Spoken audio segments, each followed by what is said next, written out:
Dok, hari Ya, ini kita mau bahas soal buku kan ya? betul. Buku ini udah ada di saya. Oh, ya. Ah, Ya, bukunya adalah judulnya Mind and Body Intelligence. ya Jadi betul. artinya bagaimana pikiran dan tubuh manusia ini mempunyai apa keterikatan yang kuat yang Iya, berpengaruh terhadap organ tubuh. Jadi kalau betul. misalnya kita pikirannya lagi nggak benar, pasti Mm-mm. tubuhnya berpengaruh, atau sebaliknya kalau misalnya tubuhnya sehat, mentalnya Ya, pasti akan lebih baik begitu dok. Jadi betul. Ya, saya penasaran, artinya begini, ketika ya, menerima buku ini kemudian membaca, ya, ternyata memang makin mengafirmasi bahwa yang namanya takdir gen dari warisan orang tua itu tidak ada. tidak ada. Setuju ya? Iya, Tidak ada.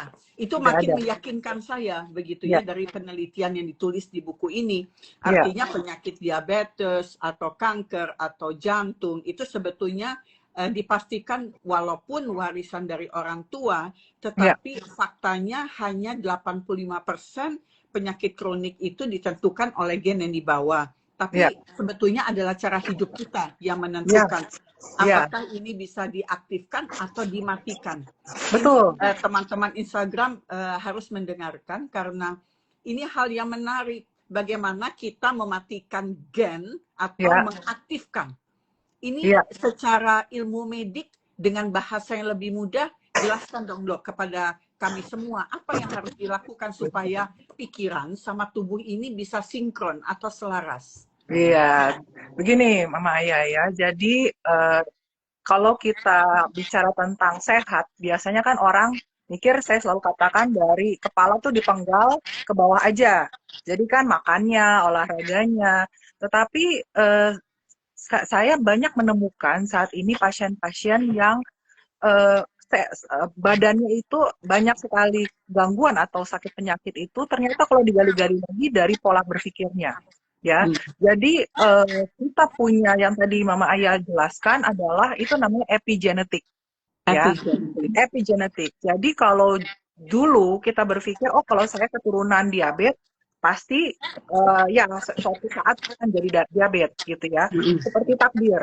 Tetapi zaman sekarang ada namanya epigenetik, sebuah penelitian atau sebuah ilmu yang mengajarkan bahwa kita punya fondasi, yaitu lifestyle atau habit kita atau kebiasaan baik kita sehari-hari, itu bisa menggantikan atau nonaktifkan gen-gen yang sebenarnya kita dapat turunan dari orang tua. Contohnya, kalau misalnya saya sebenarnya ada gen untuk diabetes gitu ya, tapi belum belum tentu dan saya itu bisa mendapatkan penyakit yang sama seperti opa atau mama saya gitu. Karena saya melakukan setiap hari habit-habit yang sehat gitu ya. Nah, apa habit yang sehat itu? Yaitu satu buat saya, pemilihan makan. Ya, jadi kalau kita setiap hari makannya fast food saja, kemudian processed food ya nggak sehat gitu ya. Kemudian jam makan.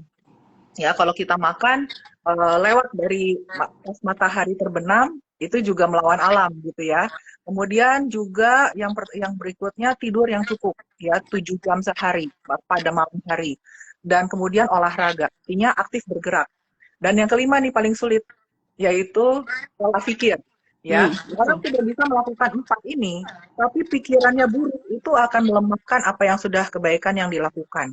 Ya, dan apa yang kita pikirkan itu kita bukan hanya melihat atau mendengar aja, kita memberikan emosi gitu Bu. Nah, emosi ini yang kalau tertumpuk memberikan suatu signal dari otak kita ke tubuh kita itu secara secara penelitian ada. Nah, ada namanya sumbu hipotalamus pituitari adrenal.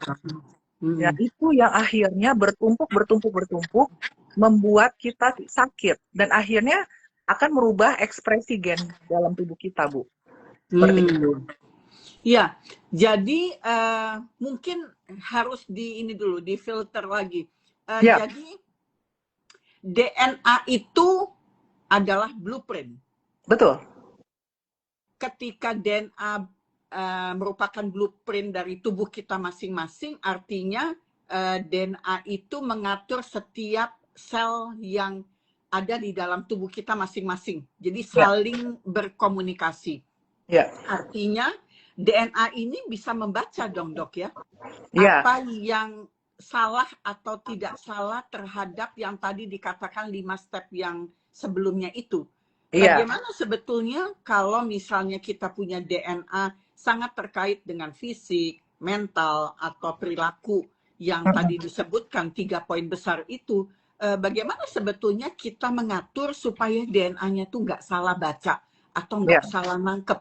Karena ya, kalau misalnya makannya udah benar, olahraganya udah benar, misalnya semuanya sudah benar, tapi pikiran saya, aduh, kayaknya suka overthinking, atau misalnya saya di bawah stres yang nggak bisa dikontrol ya, sedemikian rupa, akhirnya rusak kan semuanya yang tadi disebutkan. ya, Bagaimana sebetulnya supaya DNA ini membaca reaksi-reaksi yang kita munculkan itu tidak jadi salah, dok? iya. Bisa nggak sih dilakukan? Bisa. Jadi saya selalu analogikan gini. Kita punya DNA adalah turunan dari papa dan mama. Nggak ada Oke, bisa tawar-menawar lagi. Kalau sudah oke. dapat, ya kita dapat. Jadi DNA itu bagaikan kita punya, kalau kita beri printer, alat printer.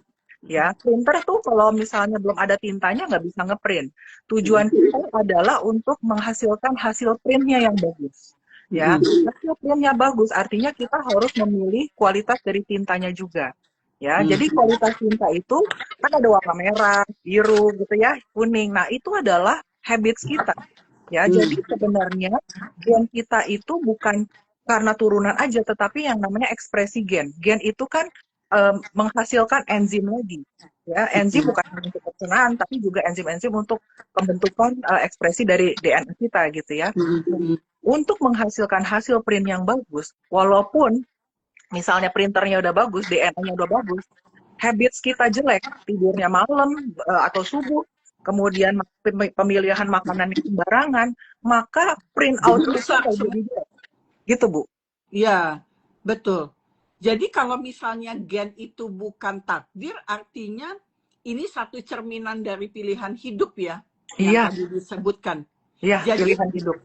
jadi gen itu bisa dikatakan kalau dia tidak membawa menentu takdir kesehatan orang, artinya kalau dibikin contohnya apa analoginya ya, kayak semacam skrip yang kosong.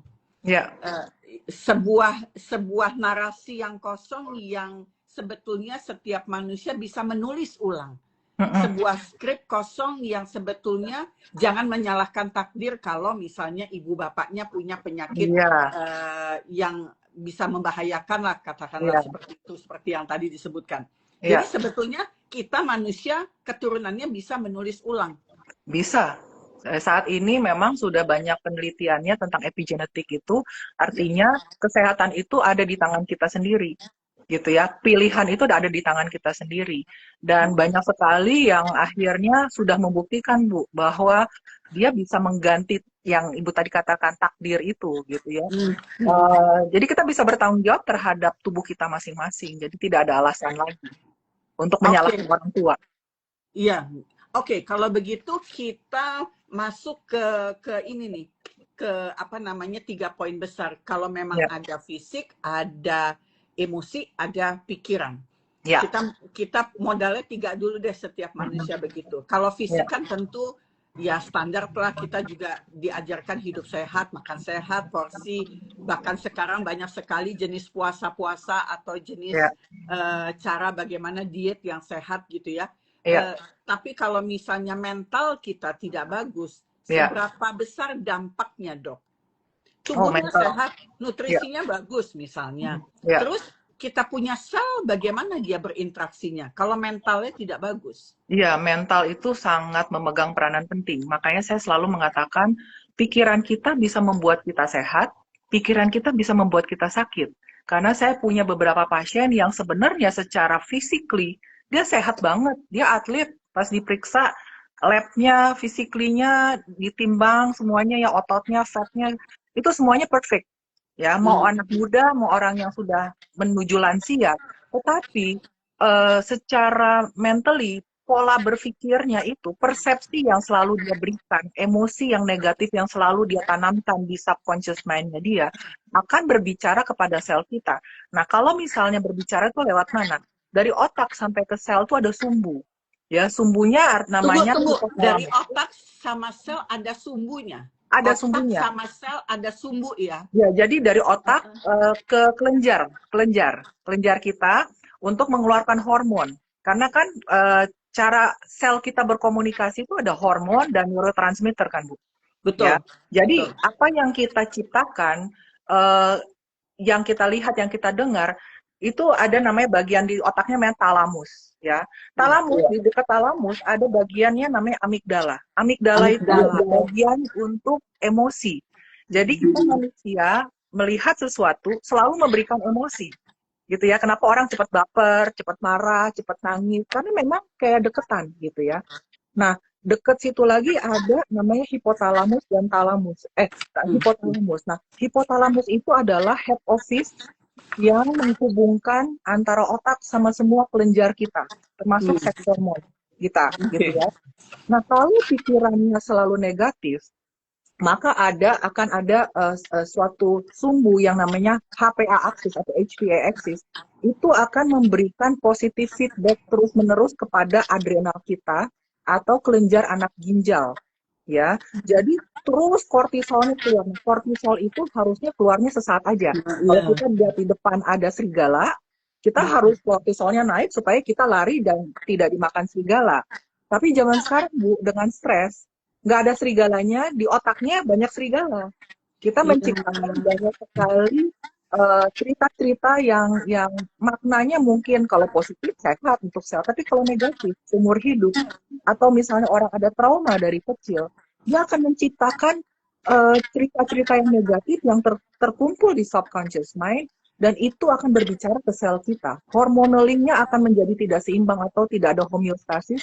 Disitulah mulai ya terjadi masalah ketidakseimbangannya, gitu, Bu. Menarik. Jadi artinya yang menjadi kunci utama yang harus diperhatikan kita semua adalah bagaimana menjaga kekebalan tubuh. Ya. Dari akibat stres atau pikiran yang tidak penting. Seperti serigala-serigala tadi yang disebutkan. Iya. Artinya begini, Dok. Kalau misalnya memang di dalam tubuh kita ini kekebalan tubuh menjadi hal yang utama, atau pintu gerbang untuk bisa masuk segala macam penyakit, artinya arsitek kekebalan tubuh manusia itu palang pintunya adalah sebetulnya persepsi. Ya, persepsi. Jadi persepsi manusia adalah kunci utama atau pintu yang membuat kita bisa mematikan gen imun sistem. Atau kita bisa mengaktifkan. Betul. Jadi imun sistem itu mungkin saya perlu uruskan sedikit ya. Orang kalau misalnya mendengar imun sistem pikirnya, oh imun sistem saya kuat terhadap virus dan bakteri dari luar. Padahal imun sistem kita itu juga penting untuk melawan sel-sel abnormal di dalam tubuh kita. Ya, yang kita sebut seperti namanya zombie cells. Cells kita kan harus regenerasi, yang jelek keluar, masuk terbentuk lagi yang regenerasi yang baru. Tapi kalau pada saat kortisolnya tinggi, proses untuk apoptosis namanya itu akan berpengaruh karena kortisol kita tinggi terus, gitu ya. Nah itu akhirnya akan lama-lama menciptakan radang, ya kita sebut inflamasi dalam sel kita. Inflamasi itu akan mempengaruhi gen, terutama namanya bagian telomer. Telomer itu kayak tali sepatu, ujung tali sepatunya kita. Ya, sekarang sudah bisa dicek kalau misalnya telomernya makin pendek, maka umur kita pun akan makin pendek. Dicek. Kenapa? Bisa dicek.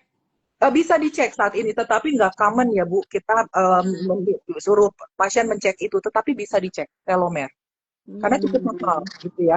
Artinya bisa dicek semakin pendek telomer seseorang, ujungnya tutupnya dari DNA itu makin pendek usia orang tersebut, gitu.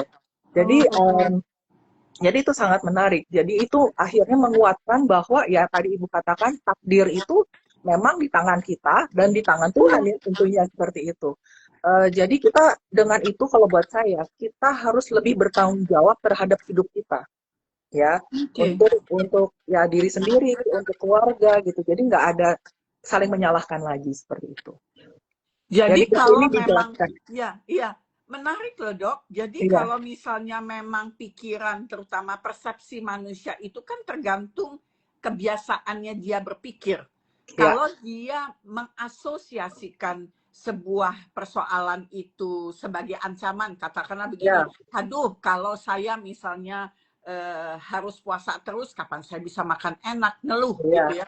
Atau saya disuruh olahraga terus, aduh capek, kapan saya bisa santai gitu ya. iya, iya, Kalau iya. diasosiasikannya menjadi ancaman, itu juga berpengaruh terhadap stres respons ya. Sangat, sangat karena ada reaksi Yang dari tadi, hormonal. Iya, reaksi hormonal yang hormonal terjadi. itu demikian kalau kita mengasosiasikan sebuah hal yang mungkin menyenangkan atau bisa Betul. apa ya menguatkan hati, mungkin itu bisa lebih kepada relax Iya, response. Jadi iya. sebetulnya fight apa Or fight flight or gitu flight. ya, Iya, atau misalnya rest atau digest gitu ya, itu mhm, sebetulnya tergantung persepsi manusia. betul. Ini hal yang jarang disentuh oleh banyak ahli terkait Iya, dengan bagaimana mengelola pikiran. Karena betul. mengelola pikiran yang penting untuk kita informasikan kepada teman-teman di IG adalah sebetulnya adalah persepsi manusia. Gitu Iya, kali ya dok ya? iya. Jadi persepsi itu tuh sebenarnya ada rumus, ya. Oh Rumusnya oke. adalah event plus response is sama dengan outcome, ya. Outcome, Setiap oke. event, saya kasih contoh ya biasanya ke pasien atau ke peserta webinar saya, setiap event is zero. Ya, contohnya saya diomelin sama bos, ya. Eventnya sama, bos marah gitu. Tapi kita yang menentukan respon, kita yang memberikan emosi. Saya harus marah balik atau saya harus tenang dan introspeksi diri. Karena outcome-nya akan mengikuti kita punya pilihan responnya. Ya, kalau kita adalah orang yang dididik dari kecil berpikiran negatif, bisa saja terbawa untuk apapun yang terjadi, eventnya akan negatif. Nah, itu akan menanamkan Hmm. sesuatu pola berpikir atau perspektif yang orang tersebut akhirnya dari kecil dilatih untuk negative thinking. Nah, itu akan mempengaruhi kesehatannya pada saat dia usia tua, gitu ya. Ada Hmm. kasus-kasus yang menarik yang saya temukan di mana orang-orang yang dari kecil sudah ada trauma dan tidak selesai, pas mereka dewasa karena fight or flight terus, hipokampus atau bagian dari pusat memorinya itu menciut. Akhirnya yang masih muda tapi udah lupa. Oh, Iya, banyak oke. gitu. Ya, jadi itu sangat bahaya. Betapa pentingnya kita sebagai orang tua atau yang lebih dewasa menciptakan lingkungan untuk anak atau cucu kita. Karena anak, Bu, usia 1 sampai 7 tahun itu ada penelitiannya. Otaknya kan masih berkembang. Hmm. Analytical thinking-nya belum belum belum Belum, cukup lah. belum ya. Jadi apa yang dia lihat dari lingkungannya itu kayak sponge dia serap, termasuk emosinya. Ya, kalau pasien-pasien saya kita tidak bantu untuk ganti mindsetnya, itu seperti kayak movie di dalam pikirannya. Mereka tidak paham rasa aman gimana. Loh, kalau mereka tidak bisa definisi rasa aman, gimana di sininya kasih tanda ke sini? Jadi sakit. Iya, iya. Ya, Karena kayak yang tadi, apa ya, yang kita pikirkan ada penghubung ada penghubung. terhadap hormon-hormon tadi. Betul, Jadi apa yang ada di dalam kepala kita tuh sebetulnya menginstruksikan apa ya signal kepada tubuh kita untuk merasa ya, merasa. betul. Untuk Jadi merasa. untuk merasa. Jadi apa yang ada di kepala menginstruksikan sesuatu untuk merasa. Saya ulang lagi. Ini Iya, menarik merasa loh. dan bagaimana sel kita berkomunikasi. Contoh yang paling mudah lah. Kalau kita Hmm, misalnya anak-anak mau ujian, ya hmm, kan pasti hmm, belajar sampai malam. Ya biasa aja stres lagi gitu. Habis hmm. ujian, flu langsung. Seperti imun sistem kita itu mendengarkan stres kita. Ya bagaimana dengan orang-orang yang ada autoimun, ada cancer, itu stres yang terus-menerus dan tidak berhenti, tapi kronis ya sudah lama terjadi gitu. Jadi kalau digali itu semuanya ada trauma yang kita harus perbaiki. Jadi obat yang paling baik daripada kita pola makan semuanya baik ya. Yang 4 itu, tetapi switch on and off itu ada di otak kita. Ini yang pertama yang harus kita kendalikan supaya kita tetap sehat, umur panjang. Jadi bukan lifespan tapi health span. Kita bertambah usia tetapi sehat gitu. Hmm. Caranya sehat. Nah, itu adalah tujuannya gitu. Iya.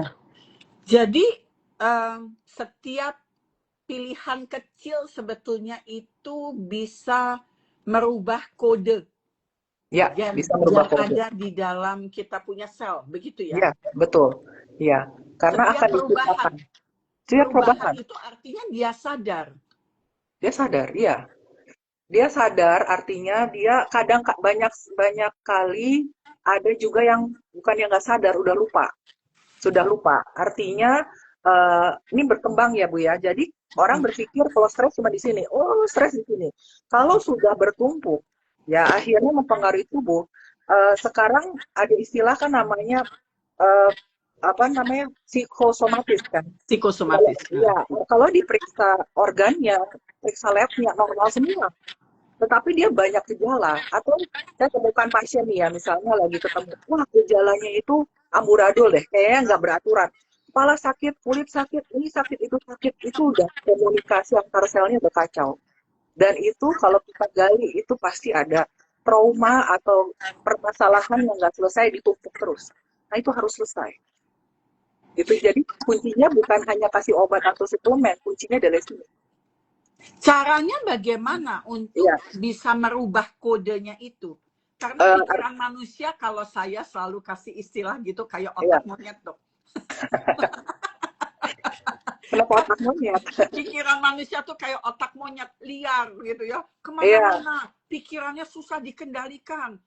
Belum kejadian, mikirnya sudah punya skenario yang akhirnya sebetulnya nggak seseram apa yang akan kita hadapi. Tapi pikiran manusia itu memang betul-betul kalau saya bilang tuh kayak otak monyet.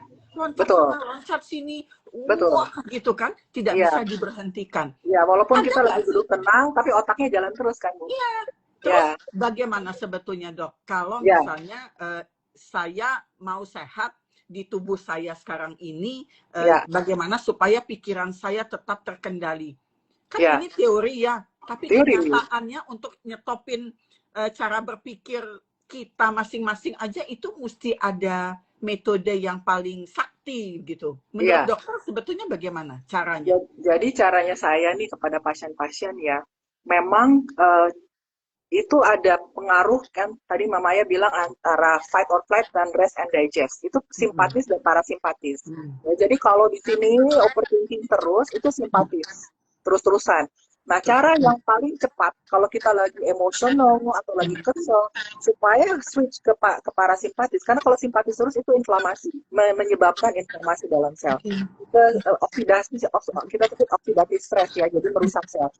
Cara untuk men-switch ke parasimpatis yang paling cepat dan gratis adalah nafas. Ya, jadi kalau kita nggak rasa deg-deg atau misalnya rasanya kok kayak pusing nih kayak gitu, pertama yang kita harus lakukan adalah nafas. Karena pada saat kita stres atau pikirannya tadi kayak otak monyet gitu ya, maka kita, ya kan tadi kayak otak monyet kan. Jadi itu supaya monyetnya bisa duduk diam adalah nafas dulu. Nafas dulu. Setelah itu, maka kita harus bisa berpikir dengan clear, itu nomor satu. Kalau kita tenang, parasimpatis, kita bisa, oh iya, kayak ada solusinya, gitu ya. Kemudian kita harus mengganti mindset. Nah, ini ada kata baru yang kemampuan yang Tuhan ciptakan di setiap otak manusia, namanya neuroplasticity. Ya, jadi di dalam otak kita itu kayak ada saling sinaps ya, saling berkomunikasi. Nah, kalau kita punya habit yang contohnya saya malas olahraga. Jadi kalau bangun tidur, malas olahraga. Karena ada sinapsnya yang malas olahraga. Tetapi kita bisa melatih dengan, saya tanyakan, problem Anda apa? Dan harus ditulis. Ditulis problemnya dan harus dikatakan. Harus diucapkan. Saya punya problem ini. Dan itu problemnya harus keluar dari pasiennya.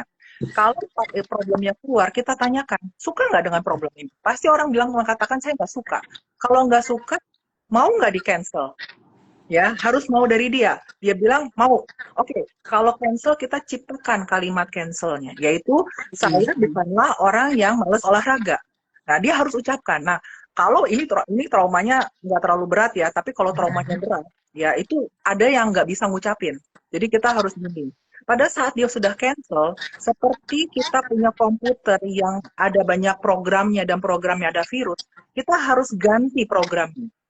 Nah, programnya diganti itu dengan kalimat positifnya menjadi saya adalah Grace yang rajin olahraga dan akhirnya menjadi langsing. Jadi kalimatnya semuanya positif. Setelah itu, maka kita harus membuat kalimat afirmasi yaitu mulai saat ini dan seterusnya saya adalah Grace yang langsing dan senang berolahraga. Seperti itu. Nah, kalimat itu setiap hari dari pagi habis bangun tidur dan malam sebelum mau tidur diucapkan terus. Nah, itu akan di-imprint di dalam otak kita. Nah, tapi masalahnya banyak sekali orang dia bilang, "Dok, masalah saya itu kayak bongkahan es udah gede. Saya tuh bingung mesti mulai dari mana." Jadi es ini tolong dokter bantu cairkan dulu. Jadi kita bantu cairkan. Gitu ya. Jadi kita membantu pasien seperti itu. Ya. Itu satu. Tapi ada juga kalanya di mana ibu-ibu nih yang sudah masuk usia perimenopause dan menopause, hormonal kita antara progesteron dan estrogen itu kan mulai menurun karena ovarium kita udah saya bilang tutup pabrik gitu ya.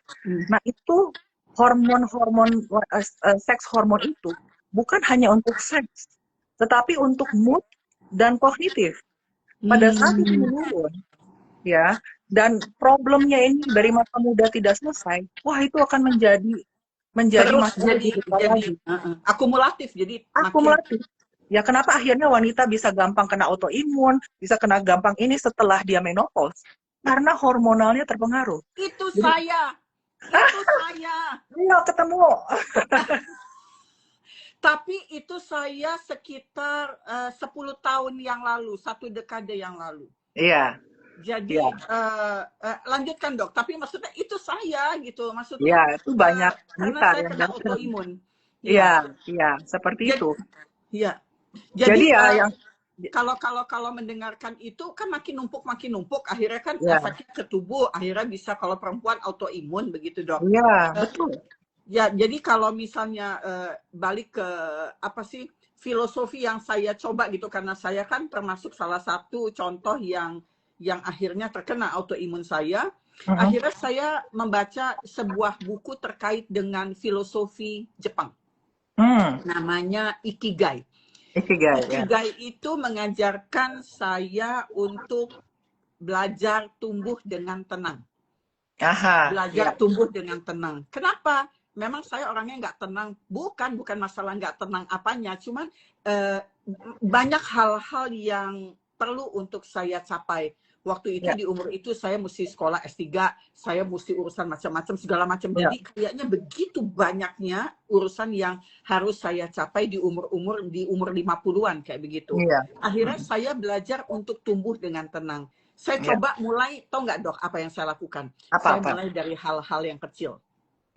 Hal-hal yang kecil, bangun tidur, saya adalah morning person. Jadi saya menikmati sekali udara pagi dengan kicauan burung, kemudian saya beberes, saya menyiapkan kopi, dan saya penggemar omelet. Jadi pagi-pagi itu adalah bagian yang menyenangkan buat saya bersama dengan anjing-anjingku di rumah begitu kan. Saya juga. Itu hal yang sepele, tetapi saya lakukan itu rutin terus dok, rutin. Dan itu berdenyut untuk saya di pagi hari. Jadi ketika saya bangun, saya punya harapan untuk berdenyut, bisa menikmati hidup dalam kesadaran, sehingga itu bisa membuat ritme jantung saya lebih bagus. Itu hal yang penting dari Ikigai itu dok. Iya, itu sangat benar. Jadi gini, kalau kita menghadapi hari baru, kita nggak pernah tahu apa yang terjadi. Ya, artinya apa yang terjadi, apakah ada stres yang bisa membuat kita overwhelming atau apa, kita nggak tahu. Artinya stres korelasinya dengan hormon stres ya, kortisol, adrenalin dan segala macam. Cara yang terbaik, dan Mama Maya kan sudah menemukan caranya ya, dengan bangun pagi, kemudian juga dengan bermain dengan anak ya, jadi dengan doggies seperti itu ya, sama seperti saya juga, itu adalah pelarian yang sangat membantu. Adalah bahwa dengan melakukan apa yang kita senang pagi hari, atau kita bisa peluk anak kita, cucu kita, suami atau istri kita, itu kita sudah mengeluarkan hormon oksitosin. Oksitosin itu adalah hormon cinta. Pada saat pagi hari kita sudah berbuat memberikan cinta, mendapatkan cinta, atau sepanjang hari kita berbuat kebaikan, itu adalah hormon pereda stres yang paling ampuh. Jadi Anda sebenarnya sudah menemukan itu obatnya yang memang dapat dari tubuhnya sendiri, oksitosin. Ya, Jadi ya, ya, kita harus berbuat kebaikan seperti itu, bukan untuk orang lain, untuk diri kita sendiri. ya. Iya, Jadi saya melihatnya begini, saya berusaha untuk menata batin, iya, ya, menata batin tanpa dipaksa, menikmati hal-hal yang kecil, melepaskan kekhawatiran, kayaknya manusiawi banget kan ya, khawatir, manusiawi. Iya, takut ini, oh takut itu itu, manusiawi. Iya, walaupun apa ya, kadangkala kita harus bisa mengerem, tapi kan tidak semudah itu. Jadi saya harus menemukan pola apa. Jadi untung saya baca filosofi Jepang Ikigai itu. Oh iya ya, kita tuh harus punya tatanan batin yang apa ya, yang terus bisa diulang dan itu membuat kita terasa lebih nikmat. Itu iya, hal sepele tapi orang suka lupa mungkin karena orang di suka era lupa. dunia yang serba tergesa-gesa, serba yang Iya, tidak pasti, itu iya. kadangkala menjadi hal yang dianggap sepele, sesuatu yang tidak menjadi penting ya dok. Betul, jadi karena sekarang kan dunia medis udah maju ya, banyak sekali terapi-terapi yang canggih, yang bagus ya. Dengan kalau yang saya lihat ya kacamata saya, karena memang sudah banyak tawaran yang wah canggih, vitamin ini, terapi ini, yang semuanya oke. Tetapi orang tuh melupakan kayak orang konsep itu lifestyle-nya, cara berpikirnya gitu ya. Jadi saya katakan ke pasien saya, tolong kita sudah bantu nih dengan suplemen ini, dengan obat ini sesuai kondisinya, tetapi jangan pernah melupakan lifestyle karena itu adalah fondasi kita. Ya, jadi tidurnya diperhatikan, cara berpikirnya diperhatikan, kemudian makannya, pemilihan makan itu basic. Itu Betul. basic yang kita harus perhatikan ya. Kalau itu dilakukan, baru terapi apapun yang kita uh, istilahnya pergunakan itu akan optimal. Jangan dibalik. Jangan Iya. dibalik seperti itu ya. Jadi itu sangat menarik. Ya, tubuh kita itu sangat banyak sistem yang saling berkomunikasi. Jadi kalau ada banyak gejala, ya kita itu istilahnya, kenapa saya sebut ini bukunya Mind and Body Intelligence? Karena saya mau mengungkapkan bahwa tubuh kita itu pintar loh, saling berkomunikasi. Iya. Jadi kalau ada gejala, jangan dianggap sebagai musuh. Gejala itu adalah tanda dari tubuh untuk mengatakan, hey, ada something yang tidak seimbang. Kamu harus seimbangkan. Jadi jangan terlalu cepat ditutup dengan obat. Ya kalau akut, ya tentu kita harus minum obat. Ya ada saat-saatnya kita harus minum obat. Tapi kalau terus-menerus, itu bukan penyelesaian. Ya perbaiki dari cara berpikir, tidurnya, nggak akan bisa. Seperti itu. Jadi buku ini mengatakan seperti itu. Dok, masih Ya. penasaran cara Boleh. berpikir. Ya, boleh. Iya, berpikir. Kalau berpikir aja nggak pakai rasa bisa kali ya dok? Iya, kan kita manusia ya. Hah? Masa kita tumpul ya rasanya. Oh, jadi gini, ada namanya good stress and bad stress ya. Jadi kalau ada pasien mengatakan, emangnya saya nggak bisa stres dok, kan kita hidup di dalam dunia ini pasti stres. Stres itu atau happiness itu bukan tergantung sekitar kita atau eksternal, tetapi internal kita. Internal Ya. ya. Kita bisa aja kita melihat orang yang istilahnya tidak punya banyak, tetapi dia happy. Atau orang yang punya harta yang segudang, tetapi dia unhappy. Jadi happy atau tidak happy itu kita yang ciptakan gitu ya. Jadi kalau good stress itu yang menciptakan progress and growth, pertumbuhan dan progress. Ya, jadi kalau kita stres karena kita mau menghadapi ujian, it's good. Tapi bad stress itu adalah kalau udah kelewatan. Kalau misalnya akan menjadi depression, anxiety, dan mempengaruhi itu menjadi sakit, itu udah salah. Jadi kita udah tahu, oh ini kayaknya saya masalah pikiran nih. Jadi kita harus menyeimbangkannya. Gitu. Menyeimbangkan artinya mengembalikan lagi. Mengembalikannya dengan nafas lagi. Dengan kalau memang lagi tiba-tiba kita ngerasakan ya, oh ada kayaknya saya mau marah nih, atau saya mau nangis nih, atau sedih gitu. Ya kita nafas, itu yang paling cepat. Jadi men-switch dari simpatis ke parasimpatis itu nomor 1. Pada saat kita nafas, kita tenang, biasanya itu seperti yang tadi kondisinya kita kayak seperti pakai kacamata kuda, itu kayak terbuka.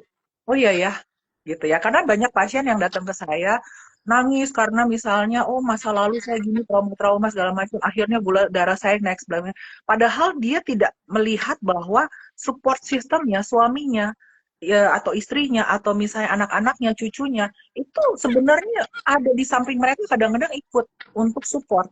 Tapi kenapa orang-orang ini tuh melihatnya kayak kacamata kuda? Pokoknya saya ada masalah ini, saya maunya selesai ini. Saya sebut kayak big chunk. Kita punya pikiran kenapa kita akhirnya jadi overthinking, karena kita tumpukan. Kita menjadikan big chunk tuh anggap aja kayak big steak gitu ya. Kalau steak itu kalau udah terlalu gede kan kita bingung makannya gimana, padahal harusnya dipotong-potong dulu. Ujung sana nggak usah perhatiin dulu, ujung ini selesai dulu, ujung ini jadi selesai satu persatu. Nah itu yang akhirnya saya lihat ada pasien yang memang problemnya bukan di mindset ya, artinya memang dia ada hormonal problem kayak gitu ya kita perbaiki. Tapi kalau memang mostly itu mulainya dari sini. Kalau saya lihat dia bisa menyelesaikannya sendiri, silahkan. Tapi banyak kali, misalnya kasusnya diabetes, awalnya dia bisa. Terus dia bilang, dok, saya tuh ada dosa loh. Saya udah 2 bulan harusnya datang ke dokter, nggak datang lagi karena saya ada stres tinggi. Gulanya langsung 2 kali lipat. Gitu kan. Artinya sebenarnya kan ada, walaupun awalnya saya tanya, ada masalah nggak dok, udah bisa, saya bisa selesaikan. Ya sudah, kalau bisa selesaikan silahkan.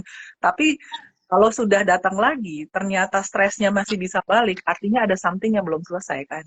Iya. Gitu ya. Ada Iya. sakit yang udah dikasih suplemen, dikasih obat, udah di fisioterapi, belum baik, artinya ada something. Nah, karena kita punya organ, otot kita, organ kita itu diliputi oleh namanya fascia. Ya, fascia kalau kita beli ayam gitu ya, kalau kita potong ayam itu kayak ada selaput tipis kan.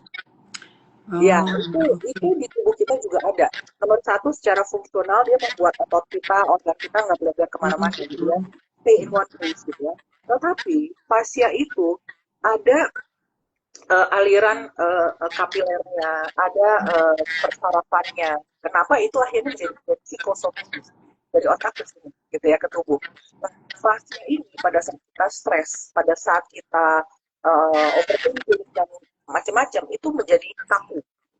Hormon kortisol yang naik membuat fascia jadi kaku. Makanya kalau kita stres pun kenapa pundak sakit gitu kan? Kaku. Ya, jadi artinya kalau memang itu tidak selesai, banyak orang yang dengan misalnya akar pahit ya, kebencian, kejepit sarafnya di belakang kaku. Tapi kalau dia mau rilis, ya tentu ya bantu dengan suplemen, dengan terapi silahkan. Tapi nomor satu, ini adalah pikiran. Jadi, ya. Ya. Jadi bisa dikatakan bahwa organ yang sedang sakit, yang tadi disebutkan, ada kaitan dengan kepahitan yang ada di dalam pikiran orang. Betul. Jadi saya belajar di belajar. Di situ mereka keluarkan ada map. Mapnya itu kalau dulu kalau dokter kan map anatomi ya, Maya ya. Map anatomi itu kan kasih tahu, oh ya ini arterinya namanya apa, venanya apa. Nah kalau ini mapnya enggak. Mapnya itu per organ akan menunjukkan ada emosi apa di situ. Jadi kalau kita menghadapi pasien dengan masalah misalnya payudara gitu ya, di payudara itu ada masalah anger yang belum selesai atau loss of touch. Ya itu emosinya kita harus gali. Dan biasanya kalau saya tembak itu mereka mengakui ya ada. Jadi artinya kita perbaikinya dari semua sisi. Gitu. Jadi kanker payudara pada perempuan ada kontribusi besar dari pikiran yang tadi. Ada. Betul. Jadi Tuhan itu gimana Mama ya? Jadi mau saya katakan adalah Tuhan itu maha kuasa. Tuhan itu tidak memberikan tubuh kepada kita tubuh yang sakit, tapi tubuh yang seimbang. Masalahnya kita bisa menjaga keseimbangan atau tidak. Ya dengan 5 itu, tapi yang paling gampang susah gampang adalah pikiran tentunya. Nah itu yang saya temukan banyak sekali yang akhirnya saya lihat apa yang harus saya bantu. Ya contohnya yang nggak bisa hamil. Ya, nggak bisa hamil. Ternyata memang kalau digali lagi, dia ada akar pahit sama mamanya. Jadi kalau dia stres terus dia tidak bisa mengampuni mamanya, dia sulit untuk hamil. Seperti itu. Seperti itu.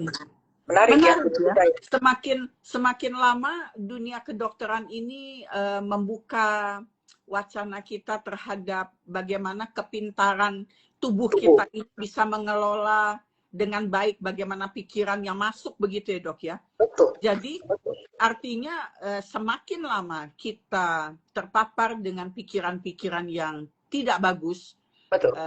kebencian, kepahitan, kemarahan, dendam, Betul. apalagi apapun, kesedihan yang dia tidak bisa keluar atau trauma dari lingkaran itu akan berdampak terhadap organ. Pasti. Pasti.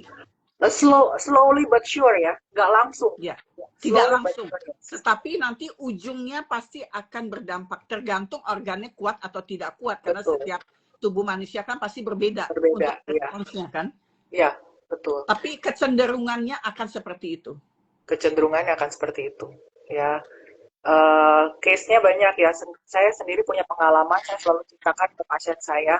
Oma saya dulu, waktu saya masih kecil ya, oma saya waktu dia usia 60 tahun, dia cancer tulang. Oma saya dan om saya, gitu ya. Dua-duanya, tapi waktunya berbeda. Tetapi karena kekuatan pikiran dan dia kuat dalam doa gitu ya, imannya kuat gitu ya, dia bisa sembuh dari kanker tulang dan hidup sampai oma usia 96 tahun. Saya udah lulus dokter. Wah, 30 tahun dia bertahan. Ya, dia bertahan dan dia sembuh total. Jadi maksudnya saya memberikan semangat bahwa kekuatan pikiran kita yang kita, kalau saya bilang subconscious mind itu kan jiwa kita ya. Apa yang kita lihat dan dengarkan kasih emosi gitu ya. Tetapi spiritual kita, hubungan kita dengan pencipta kita itu memegang peran penting juga untuk keseimbangan subconscious mind kita. Seperti itu. Ya. Jadi itu menentukan mental health kita juga. Ya, akhirnya sembuh. Om saya sembuh dan om saya juga sembuh. Seperti itu. Ada orang yang mencoba untuk mengelola pikirannya, tapi ternyata tubuhnya nggak mampu untuk menampung semua rasa yang tadi tidak enak itu. Rasa-rasa negatif yang tadi disebutkan begitu ya. Tapi pikirannya dia mampu mengelola. Tapi ternyata tubuh juga mempunyai batas, kadar batas, ambang batas untuk bisa menerima, menampung semua rasa yang pahit-pahit tadi, yang sedih-sedih tadi, yang trauma tadi, yang dalam jangka waktu yang cukup panjang. Karena banyak memang di sekeliling saya atau kita semua, kita bisa lihat bahwa orang yang hidupnya selalu bahagia, orang yang mencoba untuk menjalani kehidupan, berusaha untuk tidak di bawah tekanan kehidupan itu, dia cenderung bisa lebih sehat. Iya, betul. Walaupun sebenarnya dia nggak aneh-aneh. Iya, walaupun dia ada diagnosa sakit, ada kadang-kadang seperti itu, tapi dia happy. Dia tidak menganggap sakitnya itu menjadi suatu problem gitu ya. Dia menjalani tapi hatinya bahagia. Ya, hati yang bahagia itu adalah obat kan, seperti itu ya. Jadi dia happy. Kadang-kadang ada pasien seperti ini, dok saya udah sembuh dari cancer. Ya, secara medis, dari lab, radiologi sudah dinyatakan sembuh. Tapi gimana ya dok, kalau nanti saya cancer lagi, saya bilang ngapain dipikirin ya? Kenapa Anda menciptakan serigala batu? Kalau udah sembuh ya katakan saya sembuh. Jangan bilang gimana ya kalau saya nanti dapat lagi nanti dapat lagi beneran. Dan bilang gitu, saya langsung cut. Karena itu harus dibantu. Karena kalau nggak itu menjadi suatu pola berpikir yang negatif untuk orang tersebut. Terus dia kata, oh iya ya benar ya dok. Iya benar. Nggak usah dipikirin. Gitu, dinikmati dan memang harus dijaga ya pola makan segala macam itu udah diajarkan harus dijaga itu aja. Tapi pikiran ini yang tadi Mama Ayah bilang kayak otak monyet ya, seloncat-loncat gitu ya. Itu yang harus kita tenangkan gitu. Ya itu adalah seninya. Jadi saya berpikirnya begini nih, otak manusia ini pikirannya seperti otot yang ada di tubuh. Dia dilatih supaya muscles-nya keluar gitu ya. Iya, betul. Ternyata pikiran manusia juga harus dilatih. Harus dilatih. Supaya dia bisa monyetnya duduk, kalau bahasanya ngikutin begitu. Betul, itu betul sekali. Jadi artinya segala sesuatu itu bisa dilatih. Kalau kita mau melatih otot, nggak ada yang ototnya jadi kuat dalam 2 minggu, yang ada tahunan. ya. Tapi Ya. kalau otak kita, namanya yang tadi neuroplasticity, kalau secara teori, membuat Mm-mm. karakter atau habit itu 120 hari. Tapi harus diulang Mm-mm. tiap hari. Dengan keyakinan bahwa kita bisa berubah. Dan itu bisa berubah. 120 hari. Ya, ya. Seperti itu teorinya ya, tapi pasti setiap orang beda-beda lah seperti itu. Tapi Aha. keyakinan itu, mindsetnya yang tadi saya bilang reprogramming atau mindset shifting lah saya sebut seperti itu bisa kita latih. Ya, jadi kita nggak pernah bisa bilang, oh saya nggak bisa, seumur hidup saya akan gini terus. Jangan. Kita harus bisa latih. Dan itu setiap orang bisa. Masalahnya pertanyaannya mau nggak? Kayak Iya, gitu. iya. Iya, iya. Jadi sepertinya kalau kita punya filosofi hidup Ya. yang bisa membuat kunci pikiran kita terus kembali lagi ke filosofi itu akan membantu. Jadi Oh, mungkin sangat. setiap orang ini harus punya filosofi hidup. Iya, Mereka nggak bisa hidup, hidup betul. asal besok aja begitu. Jadi Nggak bisa. harus ada filosofinya supaya apa? Supaya nanti kalau pikirannya kacau, Ya, pikirannya dia liar kembali, itu ya, bisa ditarik kembali untuk dia kembali duduk untuk tenang pikirannya. Salah betul. satunya dengan nafas yang Iya. tadi ya. Maka kalau filosofi itu ada kaitannya kalau dengan keluarga adalah keluarga yang harmonis kan. Bagaimana orang tua itu menurunkan cara berpikirnya kepada anak-anak dan cucu itu nomor satu. Dan juga pemilihan teman. Kalau kita bergaul dengan teman yang sukanya ngomong yang negatif, kita akan ketarik menjadi negatif. Jadi kita juga Hmm. harus tahu, wah, ini kayaknya chemistry-nya nggak masuk ya. Bukan kita nggak boleh berbuat jahat sama orang, nggak boleh. Tetapi kita bisa menjaga diri. Karena kalau kita kecemplung di sana, cara berpikir kita akan negatif seperti itu. Dan itu akan buruk untuk kesehatan kita di masa depan. Seperti itu. Ya, jadi filosofi itu berhubungan banget dengan pemilihan apa ya cara kita berpikir dan ini sangat erat kaitannya kalau kita punya anak dan cucu ya gitu ya. Kalau kita lihat misalnya oh dia menontonnya film-film yang kayaknya kok atau main game yang bunuh-bunuhan ya itu nggak boleh karena itu akan terekam seperti itu ya games-games seperti itu harus disaring. Kenapa harus disaring? Karena itu akan terekam di bawah otaknya. Filosofi itu kan atau nilai-nilai keimanan seseorang itu kan karena dilatih dari kecil. Itu Mm-mm. penting karena itu akan tertanam seperti itu Bu. Betul. Dan ya sekarang di akhirnya karena epigenetik itu akhirnya mengungkapkan ya banyak hal bahwa pikiran itu sangat berpengaruh kepada kesehatan kita. Bukan hanya suplemen dan obat yang kita minum walaupun itu baik semua, tetapi jangan melupakan pikiran yang Ya, kita harus ganti mindset seperti itu. jadi memang betul apa yang dikatakan oleh Dr. G bahwa sebetulnya nutrisi memang harus Betul, kita jaga dengan baik karena itu asupan yang akan diserap oleh tubuh. betul, Tetapi yang paling penting adalah mengelola pikiran. Karena betul. kalau kita bicara stres dan stresnya disalahkan, mungkin setiap manusia nggak bisa keluar dari Nah, persoalan hidup. Tetapi iya, bagaimana kita mengelola dengan baik. Jadi saya bisa menggarisbawahi nih dok, iya, bahwa segala sesuatu dalam hidup memang kita tidak bisa mengatur. Eksternal kita tidak bisa mengatur, tapi satu yang bisa kita atur adalah bagaimana reaksi terhadap betul. hal yang datang di hadapan kita. Mungkin itu kali Iya, ya dok ya. iya, betul. Reaksi, Reaksi. Jadi ada reaksi. respon kita. Mm-mm. Emosi yang kita mau taruh gitu ya. Saya sayang karena di IG Live mamanya saya biasanya tunjukkan ada gambar-gambar ya. Jadi kita Mm-mm. harus memotong yang tadi saya bilang sini talamus, di sini amigdala yang emosinya ya. Kita harus dengan nafas itu kita tenang dulu sebelum kita emosi, kita Mm-mm. harus bawa itu ke prefrontal cortex untuk kita berpikir. Okay. Saya mau bertindak seperti apa, saya mau kasih emosi seperti apa. Tujuannya adalah bukan hanya untuk orang tersebut, tetapi untuk diri kita. Ya, kalau Mm-mm. kita menyayangi diri kita, kita tidak akan merusak tubuh kita dengan pikiran yang negatif. Seperti Iya, itu. iya. Wah menarik ya mesti ketemu. Jadi ada tuh, Iya, ada ininya, ada skema atau bentuk ada, dari. ada. Nanti mungkin someday kita bikin Zoom aja ya. Itu Ya, menarik kali ya. menarik. Ya, karena saya bisa tunjukin gambar-gambar. Iya, betul betul sekali. Jadi Iya, yang perlu untuk kita garis bawahi terhadap buku. Nah, ini buku ini sebetulnya buku yang mempermudah. Sebetulnya ini bukan buku yang terlalu medis sekali. Jadi enggak. teman-teman Instagram juga bisa membeli atau misalnya membaca atau mungkin bisa konsultasi dengan Dokter Ji terkait dengan sebetulnya ada sebuah paradigma baru dalam menangani penyakit-penyakit kronik. Ini sangat terkait sekali dengan gaya hidup kita. Gaya hidup kita bukan berarti gaya ngopi-ngopi atau gaya hidup yang kita kemana, tapi lebih kepada gaya hidup terkait dengan tekanan-tekanan yang kita harus hadapin terhadap pekerjaan dan mungkin kehidupan yang tidak pernah menentu. Dan ini pendekatannya lebih kepada psikologis ya. Betul.